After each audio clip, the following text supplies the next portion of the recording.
In this lecture, we'll talk a little bit more detail about the UART protocol, which is the serial protocol that we're going to use for debugging, but also for other things. So we'll give some detail about that.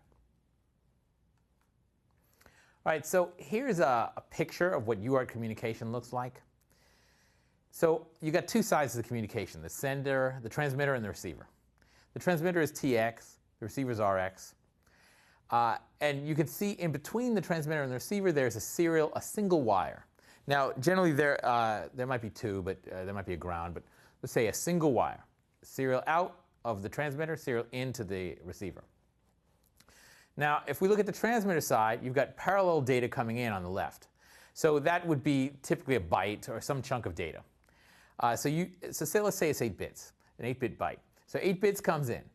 The transmitter sends those bits on serial out. The bits get received by the receiver on serial in, and then it creates parallel data and sends that back out on parallel out to the rest of the system. And there are these status bits. So the data is serialized by TX. What that means is, say 8 bits come in on parallel in, they get serialized, sent one at a time, 1 bit at a time on serial out. And they're deserialized on the receiving end. So they come in 1 bit at a time, and then they get packaged into chunks probably of 8 bits. The status data, there's a status on the TX and the RX, both sides. The status is usually indicating the state of the transmit and receive buffers. So what that means is inside TX and RX, inside the transmitter and receiver, you typically got buffers. So for instance, on the receiving end, you're probably going to have some receiving buffer. So you'll be receiving 1 bit at a time and filling up a buffer. And once the buffer is full, say the buffer is 8 bits long, right? Once the buffer is full, then you've got a byte and you can send it out on parallel out to the rest of the system. So when these buffers are full, you can't receive anymore, right? So the receiver can't receive if the buffer is full. Also, the sender can't send if its buffer is empty. So the status bits are basically information about that goes back to the code running on the transmitter and receiver to tell it if you should be able to send a new piece of data or receive a new piece of data and so forth. Used for flow control. Make sure that there's a constant amount of, or not constant, but at least a regular amount of flow. So specifically what you want to make sure is that the receiver is receiving data at the same rate that the transmitter is transmitting it. Right? If the receiver is receiving data faster than transmitter, then the transmitter can't keep up and the receiver will be stopped. And vice versa, if the receiver is receiving data slower, then the transmitter will be too fast and it'll have to stop. So you want to match those rates so that you don't lose any data. So UART timing diagram. This is an approximate timing diagram, but this is the idea. So remember that there is what this timing diagram is showing you the value on that serial wire between the transmitter and the receiver, the value that is on that wire. Now remember that value is 1 bit and it's digital, so we're assuming it's either high or low. And so you can see in this timing diagram, the time is the x-axis, right? So the signal it starts off high, then it goes low. Then there are these 8 green blocks, okay? So in those 8 green blocks, those are 8 bits that are being sent, can be high or low, and then it goes high again at the end of the communication. So let's break this down, this communication. So this is an example of sending 1 byte of data via UART.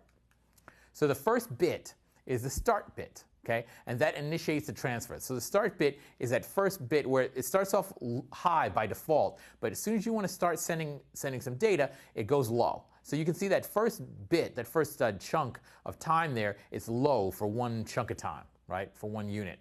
That is the start bit. Now after that, the next bits are the data. So all those 8 bits that are green, those are data. And those can be high or low, right? They're green and we don't draw them as high or low. They can be either, high or low. So you send those bits high or low for a certain period of time. And let's say you send it in a chunk of 8, which is common, but not, you can change that, but say 8 bits. Then the last bits are the stop bits. So you see, after you've sent the 8 bits, the signal is high for, in this case, 2 chunks of time. Those are called stop bits, and those tell the receiver, okay, I'm done sending now. Okay? So this is how the start bit and the stop bit are needed by the receiver to know when communication is starting and when it's ceasing. And in between that, you send the data. So each bit that's being sent has a certain duration. It's sent on the wires for a certain period of time. Each bit is transmitted for a fixed duration.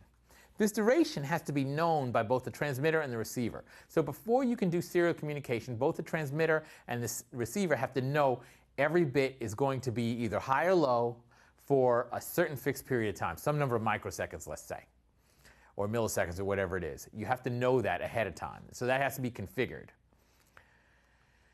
So the baud rate determines the duration. So the duration we'll call t. The period. T is the common letter people use for the period. So the duration is t, the duration of a single bit. The baud rate is the frequency. It's the inverse of t. So baud rate is the number of transitions per second, or the maximum number of transitions per second. And it's typically measured in bits per second, because you can send 1 bit in every transition. T, the period, equals 1 over f. So if you know the baud rate, you invert that, and that gives you the period. So for instance, common baud rate is 9600 baud. 9600 baud, if you invert that 1 over 9600, is approximately 104 microseconds. So what that's saying is that if you have agreed on 9600 baud rate of transfer, then that means that when the transmitter is sending a bit, it keeps that bit high or low, if it's 0, 1, high or low, holds that bit for 104 microseconds approximately. And that's what the receiver expects. The transmission rate is actually less than the baud rate. So the baud rate is the rate at which you're sending these bits.